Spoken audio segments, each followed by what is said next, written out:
Pourquoi pensez-vous qu'on vous a visé? Je ne sais pas. J'ai aucune idée. Je ne sais pas comment quelqu'un savait que j'étais juif.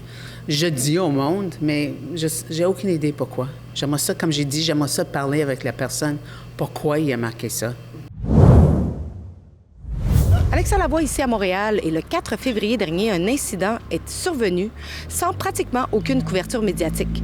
Le restaurant de fruits de mer Maestro, situé ici à l'angle du boulevard Saint-Laurent et de la rue Prince-Arthur, a été vandalisé par un graffiti antisémite sur lequel on pouvait y lire « You F Jew ».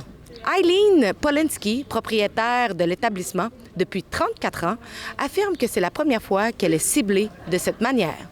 J'ai contacté le SPVM afin d'obtenir une mise à jour sur le dossier. Et le service de police de la Ville de Montréal a confirmé qu'une enquête pour crime haineux avait été ouverte à la suite de l'incident. Toutefois, faute de preuves suffisantes, le dossier a été fermé. Le SPVM précise néanmoins que l'établissement sera comptabilisé dans les statistiques officielles des crimes haineux. Mais ce qui est vraiment surprenant, c'est que ici sur la rue Saint-Laurent, il y a des affiches montrant que l'espace est supposé d'être sur la surveillance de caméras. Mais, pourtant, il semble qu'aucune caméra fonctionnait.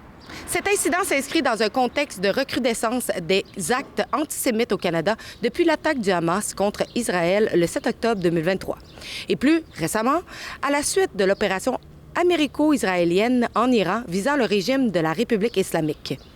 Ce matin même, le 3 mars, nous apprenions qu'une synagogue à Toronto aurait été la cible de tirs durant la nuit. Donc, nous sommes ici pour parler avec la propriétaire du restaurant pour savoir ce qui s'est passé ce matin-là et également le pourquoi qu'elle a décidé de prendre la décision de fermer sa business après 34 ans. Eileen Polinsky, vous avez une business, le restaurant de fruits de mer Maestro. Le 4 février dernier, il s'est passé quelque chose, ça avait été vandalisé. A été catégorisé comme un crime haineux. Pouvez-vous un petit peu nous parler comment que ça s'est passé, comment vous l'avez vu, puis qu'est-ce que vous avez fait par rapport à ça? Bien, j'ai ouvert le restaurant comme d'habitude, puis là, je le vois un petit peu, l'écriture était en violet dehors, puis je suis allée voir c'est quoi ça, puis là, je l'ai vu les mots, you, Jew. Fait que, le F-U, Jew. Exactement. Comment que vous avez réagi par rapport à ça? J'étais déçue, là, tu sais, de quelqu'un peut marquer ça, mais moi, j'ai marqué Fantastic F. Jew, puis j'ai laissé ça comme ça dans ma tête. Ça fait 34 ans que vous êtes ici. Est-ce que c'est la première fois que vous êtes victime d'un crime haineux? Bien, c'est ça, c'est la première fois. J'ai jamais vu ça, j'ai jamais eu aucune approche, même des clientes, rien. Pourquoi pensez-vous qu'on vous a visé? Je ne sais pas, j'ai aucune idée. Je ne sais pas comment quelqu'un savait que j'étais juif. Je dis au monde, mais j'ai aucune idée pourquoi. J'aimerais ça, comme j'ai dit, j'aimerais ça parler avec la personne. Pourquoi il a marqué ça? Vous avez appelé la police. Qu'est-ce que la police a fait? Mais j'ai appelé la police, j'ai fait un rapport, puis le dossier est fermé parce que les caméras, ça n'a pas marché trop. Puis c'est ça, il ne peut pas trouver la personne.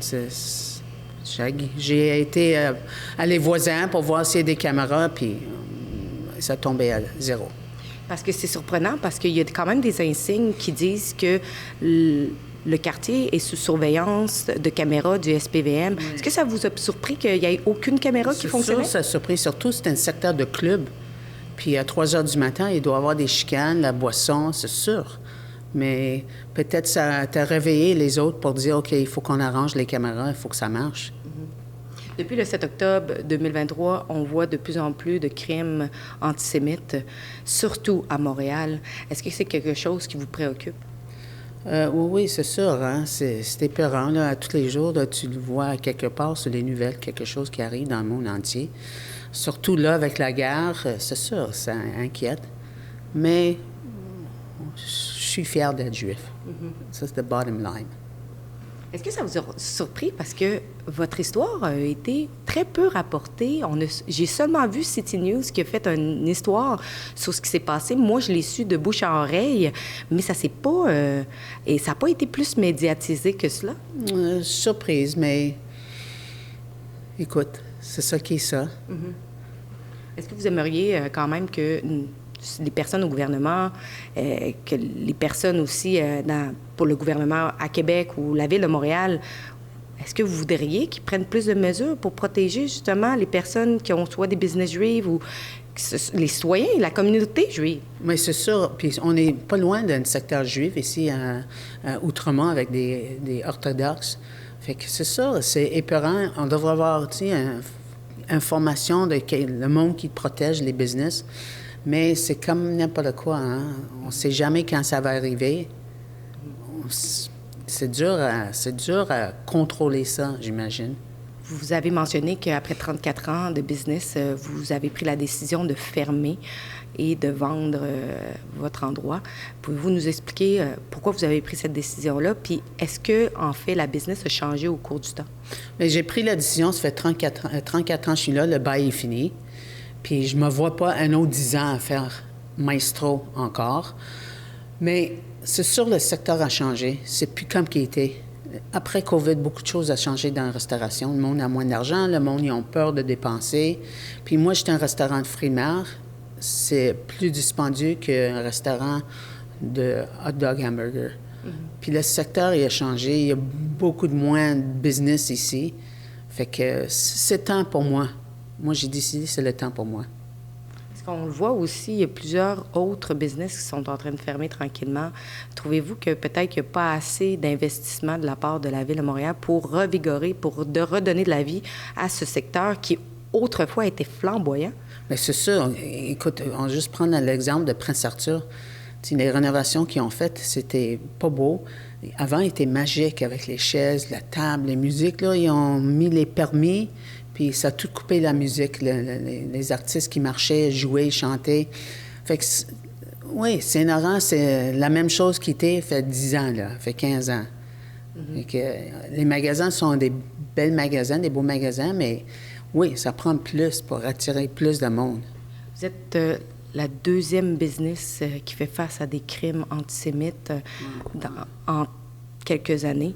Vous n'étiez pas au courant, mais pensez-vous que ça peut décourager peut-être d'autres business qui peut-être juives à s'installer dans le quartier? Mais j'espère pas. J'espère que le monde va être plus fort puis dit, comme moi, j'ai mis Fantastic F Jew. Tu sais, le monde va être plus fort puis de continuer à être fier puis fort puis continuer un business. Mm-hmm.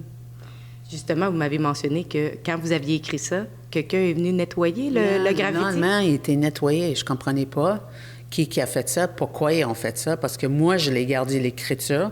Puis là, j'ai décidé de mettre Fantastic devant les lettres. Puis je ne sais pas, le lendemain, quelqu'un l'a effacé. Pensez-vous que c'est la Ville qui l'a fait? Aucune idée. Je pense pas, mais ils n'ont pas fait le reste de mes vitrines. Ils ont dû faire nettoyer toutes les vitrines. Ils ont fait nettoyer juste une. Merci d'avoir regardé. J'espère que vous avez apprécié.